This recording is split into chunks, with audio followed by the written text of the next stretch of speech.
बात ये है बेटा जी कि इसमें काफ़ी सारे स्टूडेंट का जब खास तौर पे ये पिछली अटेम्प्ट में ऐड हुआ था तो स्टूडेंट काफ़ी परेशान थे इसमें। इरम आप अपना क्या कहते हैं वीडियो जो है उसको ऑफ कर सकती हैं। आप मोबाइल पे अगर देख रही हैं तो वहाँ पे वीडियो का ऑप्शन होगा, आप उस पर क्लिक करेंगे तो वो ऑफ हो जाएगी। ठीक हो गया? अच्छा, तो इसमें बार-बार स्टूडेंट का क्वेश्चन आ रहा था कि सर ये हमने याद करना है कि नहीं करना? बेटा ऐसा नहीं करना, बिल्कुल भी नहीं। ये जो टेबल है ना, इसमें आपने याद क्या करना है, क्वेश्चन आपसे क्या आएगा कि आप जो टेबल ए है उसके कंटेंट प्रोड्यूस कर दें। सिंपल इतना सा क्वेश्चन आ सकता है। वॉइस बेटा मेरी ठीक है और क्या कहते हैं, बाकी किसी को मसला आ रहा है? कोई मुझे बताएगा वॉइस का? नो सर, क्लियर है।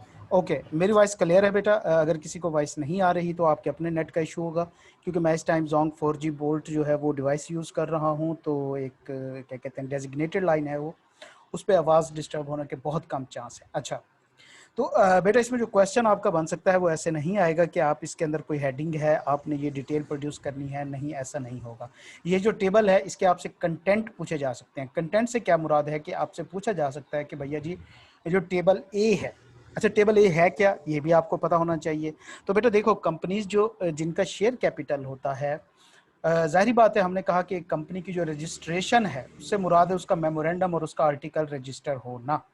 तो आर्टिकल में हमने पढ़ा था कि जो कंपनीज हैविंग शेयर कैपिटल है उनके पास दो ऑप्शन मौजूद हैं, या तो वो टेबल ए अडॉप्ट कर लेंगे या तो ये है कि वो अपना एक आर्टिकल बना के उसको रजिस्टर करा लेंगे। अच्छा, इसमें से एमसीक्यूज बेटा, इसमें से एमसीक्यूज नहीं आ सकता। इसमें से मतलब क्या एमसीक्यूज बनेगा, इसमें सिंपल वो पूछ सकता है आपको कि भाई टेबल ए के कंटेंट बताए जाए।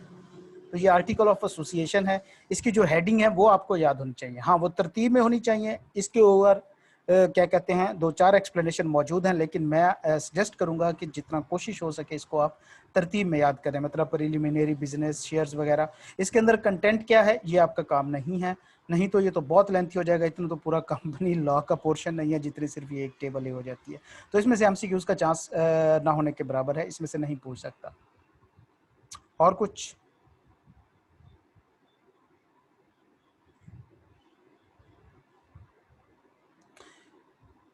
सिर्फ इसमें आपने हेडिंग्स याद करनी होंगी। जी मुजम्मिल, कोई क्वेश्चन है आपका? नो सर, मैं ये बोल रहा था कि कोई क्वेश्चन नहीं है। अच्छा ठीक है, आवाज़ क्लियर है तो सिर्फ भी मौजूद है यहाँ पे। ठीक है, आने वाली आवाम आ जाएगी, हम शुरू करते हैं, हमारे पास इतना टाइम नहीं है। 35 मिनट ऑलरेडी हो चुके हैं तो हम 5 मिनट ऊपर हो गए हैं। अच्छा बात, चैप्टर है आज हमारा 25 बेटा जी, मैनेजमेंट का। मुझे एक बात बताइए, कंपनी बनाते कौन है? अपना माइक ऑन रख के आप आंसर जितना ज़्यादा कर सकते हैं कीजिएगा, बेफिक्र होके करें, इजी होके करें, कोई मसला नहीं है, गपशप के मूड में पढ़ते हैं। कंपनी बनाते कौन है? शेयर होल्डर्स जो होते हैं, मेंबर्स। मेंबर्स बनाते हैं, जो शेयर होल्डर होते हैं उनका नाम क्या होता है बेटा? प्रमोटर्स।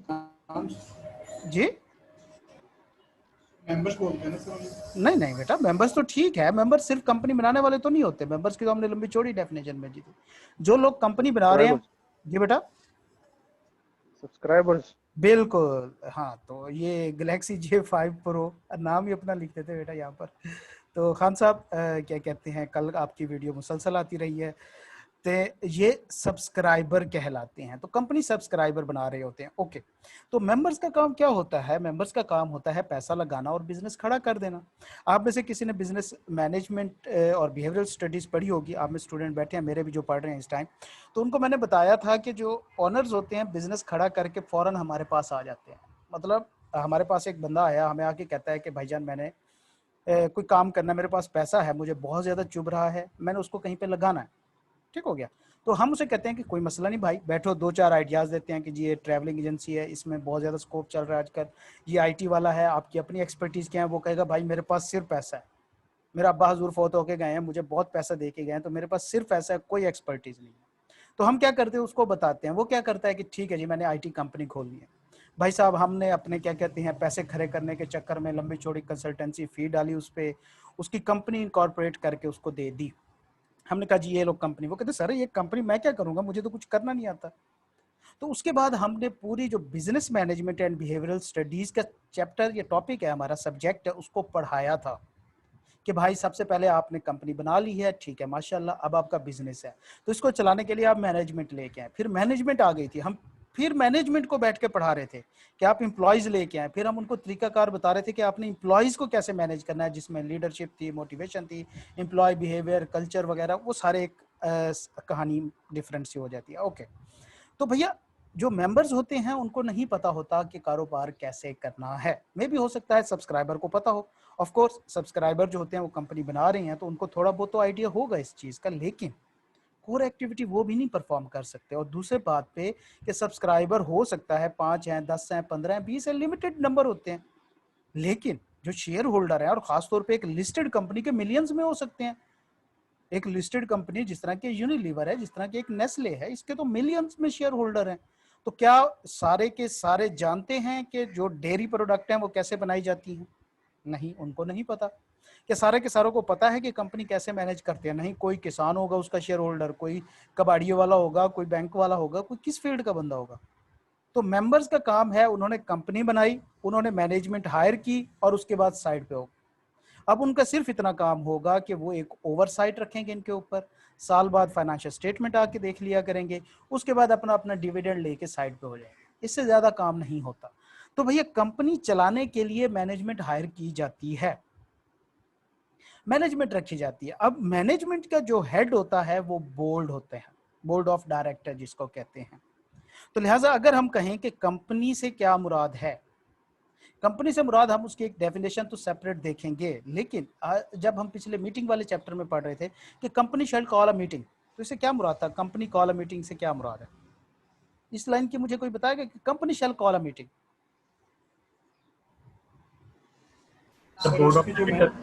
Board of director. तो जब हम बात करते हैं कंपनी की तो हम बात कर रहे होते हैं बोर्ड ऑफ डायरेक्टर्स की।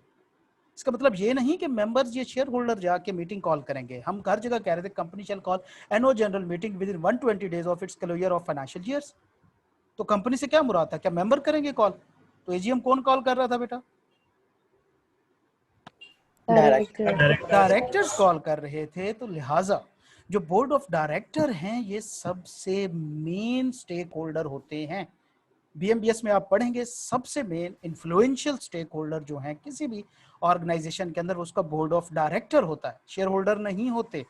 ये क्यों नहीं होते, ये इंशाल्लाह जब आप बीएमबीएस पढ़ेंगे उसमें मैं आपको बड़ी डिटेल में पढ़ाऊंगा कि शेयर होल्डर क्यों नहीं होते, हालांकि पैसा तो उनका है। लेकिन खैर, तो जो बोर्ड ऑफ डायरेक्टर हैं इनके हाथ में सारा पैसा होता है, किनका? शेयर होल्डर्स का। इन्होंने लगाना है, इन्होंने खपाना है। और खास तौर पे जहाँ पे पब्लिक लिस्टेड कंपनी आती है तो वहां पे जनरल पब्लिक आ जाती है। अच्छा मुझे एक बात बताएं, मुझे कोई एक और छोटी सी मैं आपसे बात पूछूंगा, ये लॉ का पर्पस क्या है? मतलब ये क्यों बनाया गया? कंपनीज एक्ट वगैरह, ये criminal laws, civil laws, business laws, contract act, partnership act, इसको बनाने का क्या पर्पस है? मतलब हम कहते हैं कि भाई 4-50 लोग इकट्ठे होकर काम कर रहे हैं, बिजनेस कर रहे हैं, तो उनका पैसा है, जिधर मर्जी लगाएं, उनको ऊपर हम क्यों लॉ लगा रहे हैं? वजह कंपनी लॉ में क्योंकि वो हमारा पैसा अपना नहीं होता तो इसलिए हम नहीं लगा सकते। ठीक है, किसी हद तक आपका कंसेप्ट ठीक है, लेकिन मैं स्पेसिफिक पूछ रहा हूँ कि लॉ का पर्पस क्या है। चैप्टर 1 भी हम पढ़ेंगे। जी बेटा। सर एक दूसरे के राइट्स को जो है वो फुलफिल करना। एक दूसरे के राइट भी नहीं बेटा, थोड़ा सा और आप स्पेसिफिक होगा, इसको मजीद जनरल करें जरा। देखें, देखो देखो देखो मेरी बात सुने। हम कहते हैं हमने पार्लियामेंट बनाई, मतलब हम इलेक्शन करते हैं, लोग आते हैं हमारे पास, लंबे लंबे नारे मारते हैं, रोटी कपड़ा मकान के नाम पे हमसे वोट लेके जाते हैं और पार्लियामेंट में जाके बैठ जाते हैं। अच्छा, पहली तो बात है बोर्ड कॉल मीटिंग, कंपनी से सेक्रेटरी दैट इट्स मेंबर, ठीक है कोई नहीं। अच्छा, तो हम कहते हैं कि भैया जी वो वहां पे जाके क्या करेंगे? हम मतलब किसी और पर्पस के लिए भेज रहे होते हैं। हम कहते हैं ये जाके वहां पे लॉ बनाएंगे। मतलब लॉ बनाएंगे, क्यों बनाएंगे? देखो बेटा, गवर्नमेंट जो होती है ना, ये एक एनपीओ होती है, इसको हम ही मुंतखब करके भेजते हैं। ये एक एनपीओ ऑर्गेनाइजेशन है। एनपीओ का क्या काम होता है? लोगों की वेलफेयर के लिए काम करना। तो लिहाजा गवर्नमेंट का प्राइम ऑब्जेक्टिव और उसकी रिस्पॉन्सिबिलिटी होती है जनरल पब्लिक की वेलफेयर। ओके, अब जनरल पब्लिक के राइट को प्रोटेक्ट करने के लिए लॉज बनाए जाते हैं। तो मैं अगर पूछूं कि भाई किसी भी कानून का पर्पस क्या है, आप कहेंगे जनरल पब्लिक के राइट को प्रोटेक्ट करना। हमने पूरा कंपनी लॉ पढ़ा, हमने प्राइवेट कंपनी के बारे में कोई लंबी चौड़ी कहीं पे डिटेल पढ़ी है सिवाय उसकी डेफिनेशन के? नहीं सर। नहीं, कहीं हमने उसके अपॉइंटमेंट, बोर्ड ऑफ डायरेक्टर, इन चीजों के बारे में कोई वजह, 4-5 लोग होते हैं, 10 लोग होते हैं, वो अपना पैसा लगा रहे हैं, उसमें कोई जनरल पब्लिक इन्वॉल्व ही नहीं है। तो अपना पैसा है भाई, जिधर मरते हो मरो, करो, हमें क्या लेना देना उससे। लेकिन जब खासतौर पे पब्लिक कंपनी की बात आती है तो वहां पे जनरल पब्लिक इन्वॉल्व हो जाती है। तो जाहिर बात है गवर्नमेंट का मेन ऑब्जेक्टिव, रिस्पॉन्सिबिलिटी क्या है? जनरल पब्लिक के राइट को प्रोटेक्ट करना। तो लिहाजा हमेशा पब्लिक या लिस्टेड कंपनीज जो होती हैं उनके ऊपर लॉ आ जाता है और वो कहता है कि भैया आप ऐसे नहीं कर सकते, अब ये तो नहीं होगा। ठीक है, मतलब आपने चीजें उसमें रखनी है। अच्छा, अब बात हमारी चली थी कि भैया जी कंपनी बना मेंबर रहे होते हैं, उसको चला बोर्ड ऑफ डायरेक्टर रहे होते हैं। तो कंपनी की मैनेजमेंट से मुराद होगा बोर्ड ऑफ डायरेक्टर। छोटी मोटी 2-3 टर्म्स और होंगी, जिस तरह हमारा कंपनी सेक्रेटरी है, चेयरमैन है या सीईओ है, वो इतने कोई दैट मच इंपॉर्टेंस के नहीं है। वजह उनका कोई इतना बड़ा लंबा चौड़ा रोल नहीं है, रिस्पॉन्सिबिलिटीज नहीं होती, छोटे मोटे काम के लिए होते हैं। कंपनी सेक्रेटरीज वगैरह तो वो कर रहे होते हैं, दैट्स इट। मेन काम क्या होता है? डायरेक्टर का होता है। तो सारा पैसा जनरल पब्लिक का क्योंकि डायरेक्टर के हाथ में होता है और डायरेक्टर ही उसको लगा रहा होता है, तो लिहाजा लॉ भी डायरेक्टर्स के ऊपर ज्यादा पाबंदियां लगाता है, उनके ऊपर ओवरसाइट रखता है कि जनरल पब्लिक का पैसा ठीक जगह पे रहे।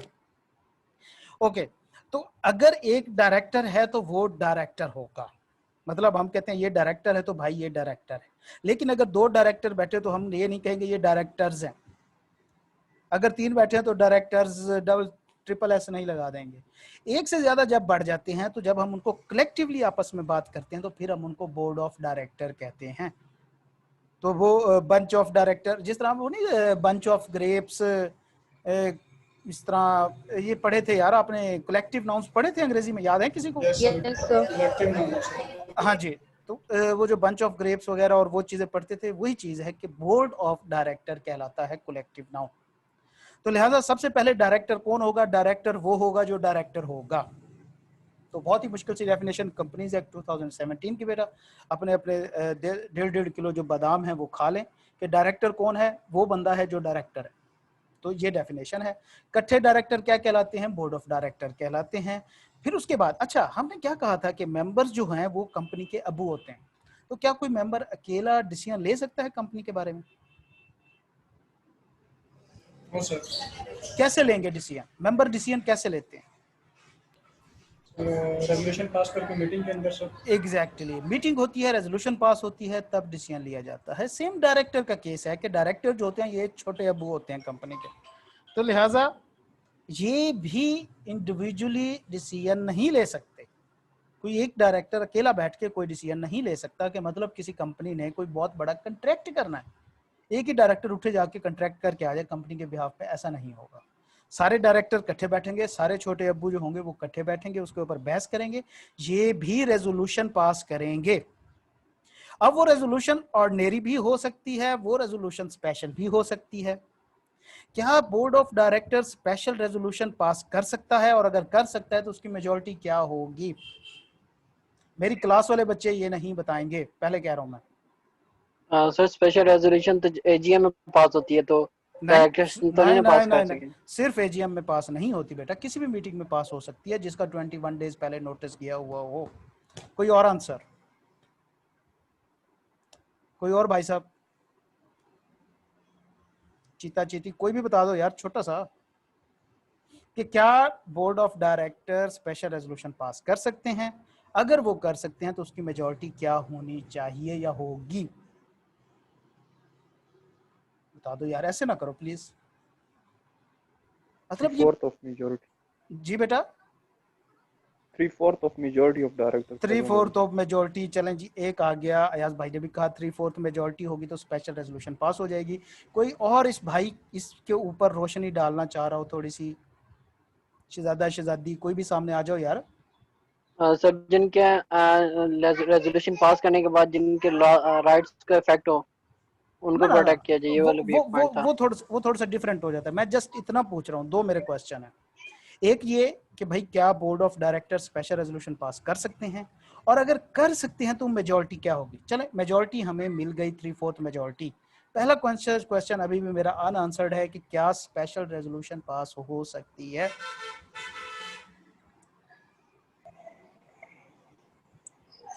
चले मैं अब किसी से खुद ही पूछता हूँ।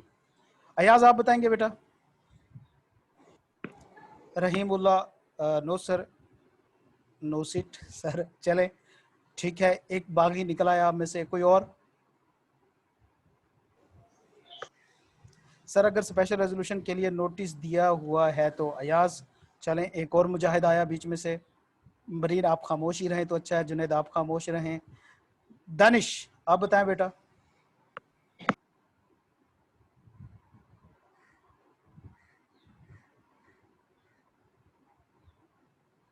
नूर आप खामोश। तौसीफ, अरूज बेटा आप बताएं जरा कि board of director special resolution pass कर सकते हैं कि नहीं कर सकते? अरे जी जी करता हूँ। जी। नहीं सर, नहीं नहीं कर कर सकते। नहीं कर सकते। नहीं कर सकते। अरूज ठीक है, नहीं कर सकते। अच्छा, जो कह रहे थे कि भैया जी कर सकते हैं, मैं जरा उनसे पूछना चाहूंगा कि जरा स्पेशल रेजोल्यूशन की डेफिनेशन तो मुझे बताई जाए। कल मैं जब पढ़ा रहा था, मैं एक चीज पे बहुत ज्यादा फोकस कर रहा था, आपको बार बार बता रहा था। जब मैंने कहा कि स्टूडेंट हमसे पूछते हैं कि सर अपनी वर्डिंग में लिखना ज़रूरी है, तो मैं उनको कहता था कि बेटा चंद क्रिटिकल वर्ड्स होते हैं जो कि क्या कहते हैं, जिनका डेफिनेशन में होना ज़रूरी होता है। अगर वो आप मिस करेंगे तो वो आपकी डेफिनेशन गलत हो जाएगी। स्पेशल रेजोल्यूशन किस चैप्टर में? आरूप बताएंगे आप या बरिया? मेरे जहन से निकला वो इस टाइम। चैप्टर 20। चैप्टर 20 में। ओके अच्छा, अब मुझे यहाँ पे ये बताएं, ये स्पेशल रेजोल्यूशन की डेफिनेशन है। Resolution which is passed by at least 75 majority of members present in person और proxy at a general meeting. General meeting किन की होती है? मेंबर्स। मेंबर्स की होती है। तो स्पेशल मेंबर्स की रेजोल्यूशन की डेफिनेशन है कि जब तक जनरल मीटिंग नहीं होगी तब तक स्पेशल रेजोल्यूशन पास नहीं हो सकती। तो board of director general meeting बुला सकते हैं? Yes sir, yes sir. Yes sir, माशाल्लाह। बोर्ड ऑफ बुलाते ही डायरेक्टर हुए नहीं नहीं नहीं नहीं नहीं, नहीं, नहीं। अपने डायरेक्टर्स की मीटिंग क्या वो जनरल मीटिंग बुला सकते हैं? नहीं, no sir, no sir. Director नहीं बुला मीटिंग और सकते। डायरेक्टर होती है। एग्जैक्टली तो जब बोर्ड ऑफ डायरेक्टर की जनरल मीटिंग हो ही नहीं सकती तो बेटा स्पेशल रेजोल्यूशन कैसे हो सकती है वो? तो स्पेशल रेजोल्यूशन की डेफिनेशन में मैं आपको अभी बता दूं कि भाई इसके अंदर जो टेक्निकल पॉइंट हैं वो ये वाले हैं। आपने लिखना है प्रेजेंट इन पर्सन और proxy entitled to vote at a general meeting at least 21 days notice. ये 5 लाइनें आप वर्ड्स प्रोड्यूस कर दें। उसके बाद बेशक आप मरीख की लैंग्वेज में लिखें या बेशक आप प्लूटो की लैंग्वेज में लिखें, पेपर आपका पास हो जाएगा। इनमें से एक वर्ड, सिंपल एक वर्ड जी अगर जनरल मीटिंग मिस कर देते हैं, पूरी डेफिनेशन आपकी गलत है। ये आपने बाल पूरी की पूरी एग्जामिनर के कोर्ट में फेंक दी है। अच्छा, आगे बात आती है सर अगर डायरेक्टर मेंबर्स हैं तो कंपनी के तो क्या? बेटा पहली तो बात है कि जनरल रूल ही यही है कि जो डायरेक्टर्स हैं वो मेंबर्स मस्ट होंगे। तो डायरेक्टर का मेंबर होना जरूरी है, जनरल रूल ये है। ओके तो इसका मतलब क्या है कि भाई जो डायरेक्टर हैं वो मेंबर भी तो होते हैं, जाहिर बात है वो अपनी जनरल मीटिंग बुला सकते हैं। नहीं बेटा ऐसा नहीं होता। एक मेंबर जब डायरेक्टर बन जाता है तो वो डायरेक्टर की कैपेसिटी में अलहदा से काम करता है, मेंबर की कैपेसिटी में अलहदा से काम करता है। अगर वो डायरेक्टर बैठा है, मैं आपको कहता हूं कि कंपनी कौन मैनेज करता है, आप कहेंगे डायरेक्टर। मैंने कहा डायरेक्टर तो मेंबर भी होते हैं। आप कहेंगे जी सर मेंबर भी तो मैनेज कर रहे हैं। फिर नहीं, वो बेशक मेंबर हैं लेकिन डायरेक्टर की कैपेसिटी में बैठ के वो काम कर रही हैं। वो अपनी मेंबर वाली पावर जो होंगी वो बोर्ड ऑफ डायरेक्टर में बैठ के एक्सरसाइज नहीं करेंगे। अब मुझे एक बात बताया जाए कि एक मेंबर है, उसके पास 5000 शेयर हैं, तो एक जनरल मीटिंग के अंदर उसके पास कितने वोट्स होंगे? अगर हर शेयर के साथ एक वोट मौजूद है तो 5000 शेयर के साथ उसके पास कितने वोट मौजूद हैं? 5000 सर। 5000 उसके पास वोट मौजूद हैं। और वही शख्स जो है अगर डायरेक्टर बन जाता है और डायरेक्टर की मीटिंग में बैठा है तो उसके पास कितने वोट होंगे? एक अपना वोट सर। सर तो एक उसके वोट पास होगा। एक ही वोट होगा। तो आप कैसे कह सकते हैं कि डायरेक्टर जो है वो मेंबर भी होता है? तो बेटा जब वो डायरेक्टर होगा वो सिर्फ डायरेक्टर की कैपेसिटी में बैठा होगा। तो जब मेंबर होगा तो तब वो मेंबर होगा। तो इस चीज को कंफ्यूज मत कीजिएगा कभी भी जिंदगी में। क्यों? जब आप फाइनल लेवल पे जाएंगे तो ये चीजें और कॉम्प्लिकेटेड हो जाती हैं कॉर्पोरेट लॉ के अंदर जाके। ओके, अब हम बुक की तरफ चलते हैं। कंसेप्ट हमारे काफी क्लियर हो चुके हैं अब तक। ओके सर, कंफ्यूजन क्लियर, ठीक हो गया। चले जी, थैंक यू वेरी मच। हमारी हमारी क्या कहते हैं छोटी सी नातवा बेकार फजूल सी जिंदगी किसी के काम तो आई गई। आगे चलते हैं, बुक से देखते चलते हैं। यही बात है, कलेक्टिवली वो कह रहे हैं कि रेजोल्यूशन के थ्रू काम करेंगे। जाहिर बात है मीटिंग में रेजोल्यूशन पास करेंगे तो बेटा एक तो वो नॉर्मल रेजोल्यूशन होगी। अगर वो रेजोल्यूशन जो है 3/4 मेजोरिटी से पास होती है तो उसको सिंपल कहा जाएगा कि ये रेजोल्यूशन जो है ये 3/4 मेजोरिटी के साथ पास हुई है। उसका कोई नाम नहीं है, उसे आप स्पेशल रेजोल्यूशन नहीं कह सकते। Only natural person can be जो है वो डायरेक्टर हो सकता है, आर्टिफिशियल पर्सन नहीं हो सकता। आर्टिफिशियल पर्सन से क्या मुराद, कोई एक एग्जांपल दी जाए जल्दी से। कंपनी, ठीक हो गया, शाबाश। तो कंपनी जो है वो कभी डायरेक्टर नहीं हो सकती। Every director is an equal director. क्यों भाई इक्वल डायरेक्टर क्यों है? एक शख्स जो है वो 4 लाख वोट लेके डायरेक्टर बना है, एक शख्स 50,000 वोट लेके डायरेक्टर बना है। दोनों डायरेक्टर इक्वल कैसे हुए भाई? सबके पास दोनों एक के इक्वल वोट सबके है, पास एक पास एक एक वोट वोट होता है। वोट सर एक दोनों के होता पास है। इक्वल राइट्स है ना, एग्जैक्टली, राइट्स जब भी इक्वल होते हैं। बिल्कुल बिल्कुल बिल्कुल, जब उनके पास वोट एक है, जब उनके पास राइट एक है, तो फिर हम कैसे कह सकते हैं कि 4 लाख वोट वाला बंदा जो है वो बरतर है उससे जिसके पास 4,000 है? तो भैया सिंपल सी बात है। सर आज क्लास जल्दी स्टार्ट कर दी बेटा, मैंने तकरीबन 2 बजे मैसेज भी कर दिया था। अच्छा, तो यहाँ पे भैया हदीस पूरी आती है, किसी अजमी को अरबी पर, किसी अरबी को अजमी पर कोई फजीलियत नहीं है, फजीलत हासिल नहीं सिवाय तकवा के। तो भैया किसी डायरेक्टर को किसी के ऊपर कोई फजीलत नहीं है, तमाम सर डायरेक्टर वोट्स एक जैसे। डिस्क्लोज भी तो नहीं ना किए जाते हैं, जी बेटा, नंबर ऑफ वोट्स भी तो डिस्क्लोज नहीं किए जाते। डिस्क्लोज किसको करने हैं? हाँ सर, डायरेक्टर्स को। नहीं बेटा, ऐसा नहीं होता। मेंबर्स में से ही डायरेक्टर सिलेक्ट होते हैं, एजीएम के अंदर सिलेक्ट हो रहे होते हैं। और वोटिंग का हमने तरीकाकार देख रखा है कि 2 तरीके से वोटिंग होती है, शो ऑफ हैंड या पूल के जरिए। शो ऑफ हैंड होती है तो चेयरमैन सबके सामने रिजल्ट अनाउंस करता है। जब पूल के जरिए होती है तो तब भी चेयरमैन सबके सामने रिजल्ट अनाउंस करता है। और जब पूल डिमांड होता है तो हमने ये भी पढ़ा कि चेयरमैन प्लस जिस शख्स ने पूल डिमांड किया होगा उसका ऑथोराइज्ड रिप्रेजेंटेटिव जो है, दोनों मिलकर वोट जो है उनको स्क्रूटनी भी करेंगे। तो यहाँ पे कॉन्फिडेंशियलिटी तो नहीं आ रही, तो लिहाजा नहीं, ऐसा नहीं होता, वोट हाइड नहीं किए जा सकते। अच्छा, उसके बाद हम चलते हैं नॉमिनी डायरेक्टर। तो हमने कहा कि देखो डायरेक्टर जो है वो आर्टिफिशियल पर्सन नहीं हो सकता, नेचुरल पर्सन हो। एक कंपनी है, वो दूसरी कंपनी की होल्डिंग कंपनी है, ऐसा हो सकता है? मतलब एक कंपनी दूसरी की 51% वोटिंग पावर रखती है, ऐसा हो सकता है? Yes sir. यस सर, हो सकता है। ओके, तो जब वो हो सकता है तो फिर क्या वो डायरेक्टर अपॉइंट कर सकती है कंपनी? यस सर, उसे नॉमिनल डायरेक्टर कहेंगे।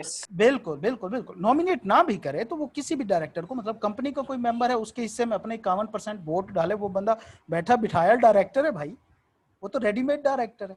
तो लिहाजा कंपनी ऐसा भी कर सकती है, कंपनी ये भी कर सकती है कि खुद डायरेक्टर बन जाए। क्या ये ठीक है? No sir, no sir. नहीं होता, आर्टिफिशियल पर्सन डायरेक्टर नहीं बन सकता। तो लिहाजा अगर कोई कंपनी चाहती है कि वो डायरेक्टर बन जाए तो वो क्या करेगी, अपना कोई बंदा ऑथोराइज करेगी और वो बंदा वहां पे डायरेक्टर के लिए नॉमिनेट होगा। तो इसको कहा जाता है नॉमिनी डायरेक्टर। तो नॉमिनी डायरेक्टर कौन कौन अपॉइंट कर सकता है? फॉर एग्जाम्पल एक क्रेडिटर्स है, मतलब एक बहुत बड़ा बैंक है, आपकी कंपनी का शेयर कैपिटल 2 मिलियन है और आपने 1.5 मिलियन का कर्जा ले रखा है उस बैंक से। वो बैंक कहता है कि भैया मैं आपको 1.5 मिलियन का कर्जा देता हूं, लेकिन शर्त ये है कि एक डायरेक्टर मेरा भी होगा, एक डायरेक्टर मेरा भी होगा जो आपके मामलात देखे। ऐसे अन्य बात तो मैं आपको नहीं देने वाला ना। 1.5 मिलियन आपका, 2 मिलियन सारा कैपिटल है, 1.5 मिलियन आप मेरे से उधार ले रहे हो, कल को भाग जाओ, मैं किसकी खाला को मासी कहूंगा है? तो भैया वो भी डायरेक्टर क्रेडिटर भी अपना नॉमिनेट कर सकता है। तो जो नॉमिनेट डायरेक्टर होगा क्रेडिटर अपॉइंट करेगा, क्या वो बाय वोटिंग होगा? मतलब बैंक कहता है कि मैंने एक डायरेक्टर अपना अपॉइंट करना है, तो क्या वो मेंबर उसके ऊपर बैठ के वोटिंग शुरू कर देंगे? वोटिंग शुरू होगी, बैंक कहेगा दफा हो भाई, करते रहो वोटिंग, मैं तुम्हें कर्जा ही नहीं देता, मेरा बंदा रखना है रखो, नहीं तो ना रखो। ऐसे यस सर, एग्जैक्टली। तो जो नॉमिनी डायरेक्टर होता है क्रेडिटर की तरफ से, वे वोटिंग से नहीं आता, ये कंट्रैक्ट से आता है। और सॉरी यार, मुंह में बंटी डाल दिए बैठे बैठे बैठे ऐसे, या वो बोला नहीं जा रहा। अच्छा खैर, मजे किया। अच्छा, तो बेटा क्रेडिटर जो होता है नॉमिनेटेड, जो क्रेडिटर्स हैं वो एक नॉमिनेटेड डायरेक्टर अपॉइंट कर सकते हैं। सॉरी, मुंह में बंटी हो ना, ऐसे होता है, और मजे क्यों फिर वो भी। अच्छा, उसके बाद वो इलेक्टेड नहीं होगा। जब वो इलेक्टेड नहीं है तो वो मिनिमम नंबर में काउंट नहीं होगा। दूसरे नंबर पे, अगर एक कंपनी अपना नॉमिनेटेड डायरेक्टर अपॉइंट करती है तो क्या उस पर वोट होगा?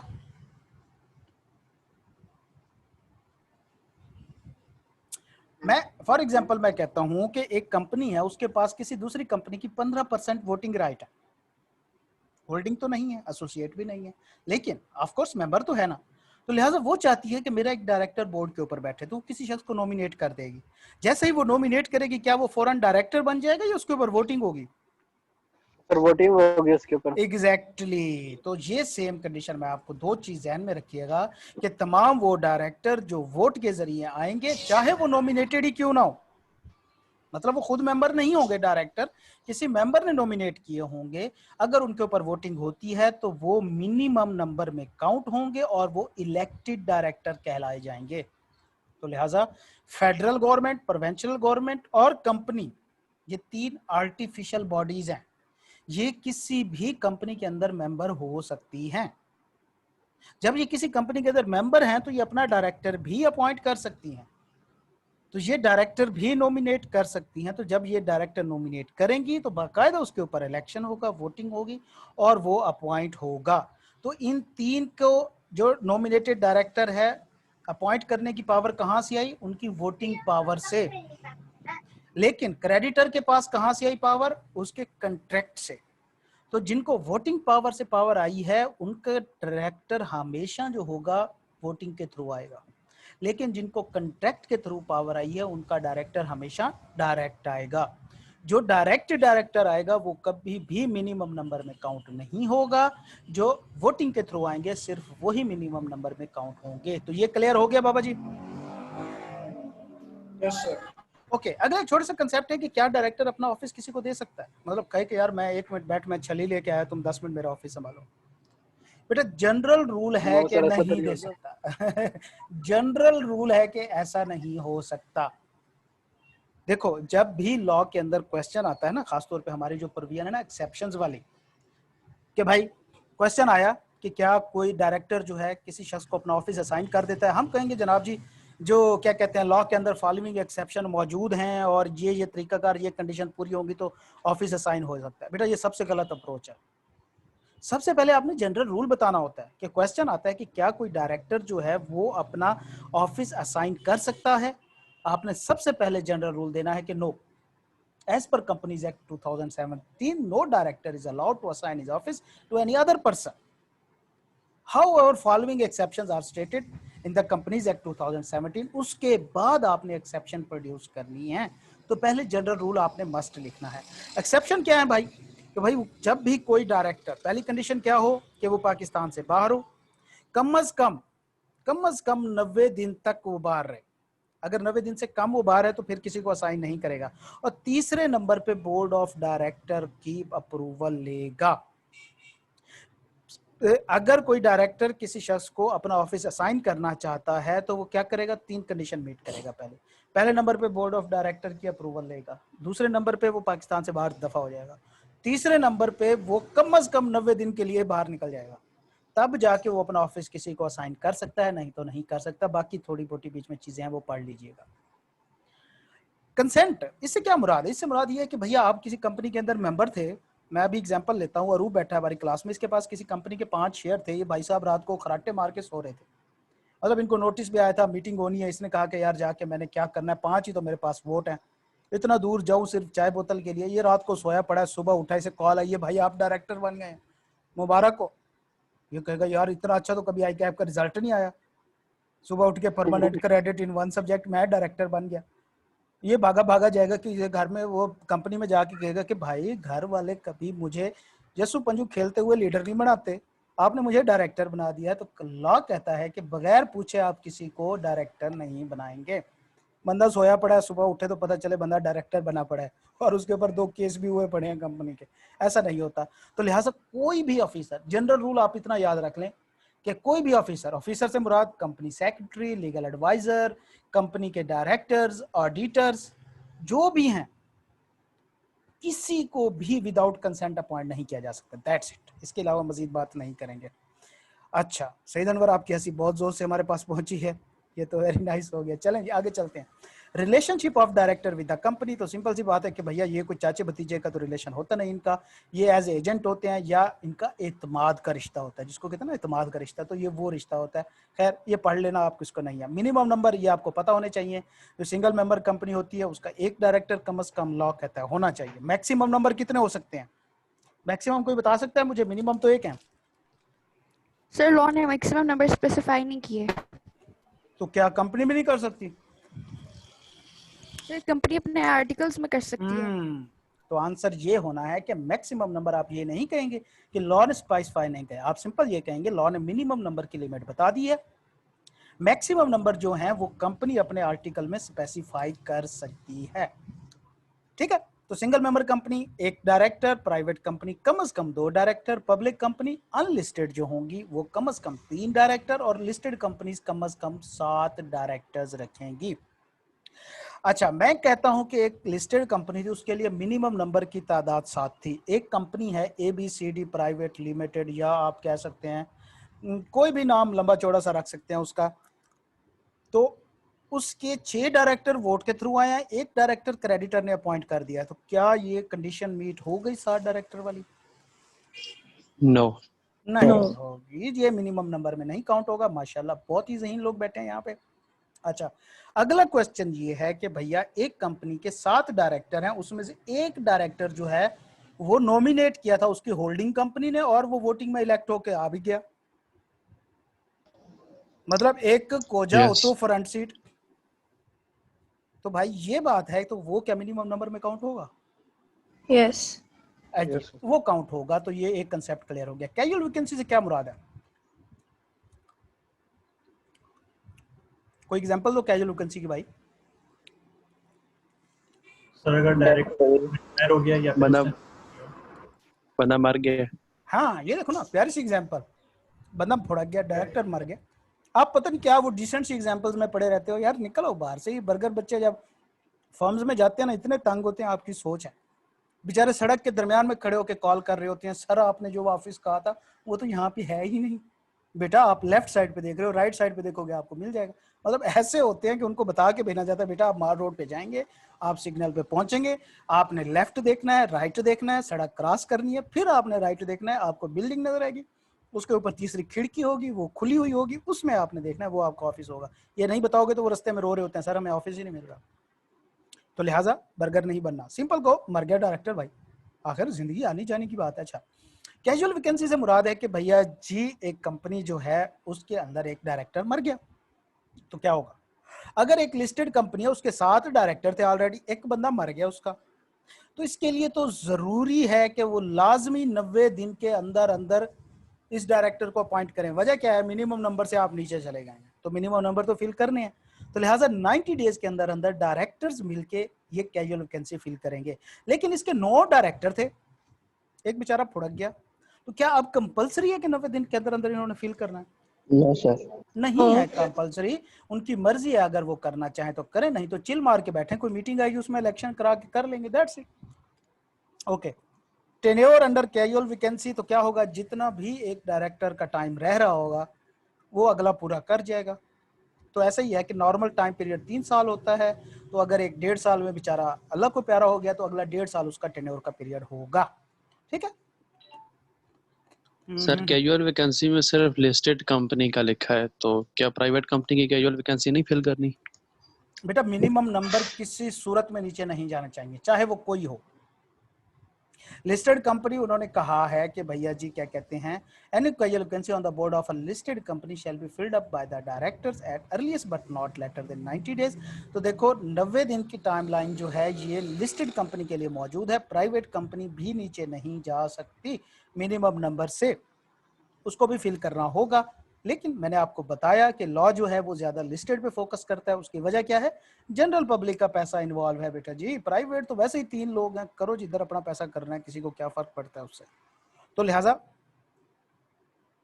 देखो कुछ ना चीजें इस तरह की होती हैं लॉ के अंदर भी, कि अगर एक बहुत बुरी चीज़ को हराम कर दिया जाता है ना, तो इसका मतलब ये होता है कि उससे छोटी वाली चीज़ भी हराम होगी, उससे कम वाली चीज़ भी हराम होगी। सेम इस तरह के अगर आपको एक्सट्रीम बता दी जाती है तो इसका मतलब होता है कि उसकी नीचे वाली भी उसको फॉलो करेंगी।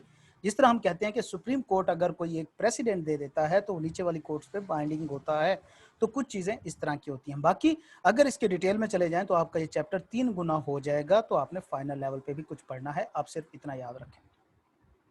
आगे चलते हैं, डायरेक्टर का इलेक्शन होता है। अच्छा, एक और मैं आपको टर्म बता रहा हूँ, इसको लाइफ टाइम के लिए याद कर लीजिएगा। प्रैक्टिकल लाइफ में आप ऑफ कोर्स इंशाल्लाह जब फर्म्स में जाएंगे, आपने जब एडवाइजरी या क्या कहते हैं टैक्स डिपार्टमेंट में जाएंगे, तब आपको कंपनीज इनकॉर्पोरेट करनी पड़ेंगी, वहाँ पे आपको कुछ फॉर्म्स वगैरह फिल करने पड़ेंगे बेटा। तो मैं भी गलती कर चुका था, आप ना कीजिएगा। एक बात जहन में रखिएगा, कंपनी के ऑफिसर मोटे मोटे कौन कौन से आपके जहन में आते हैं?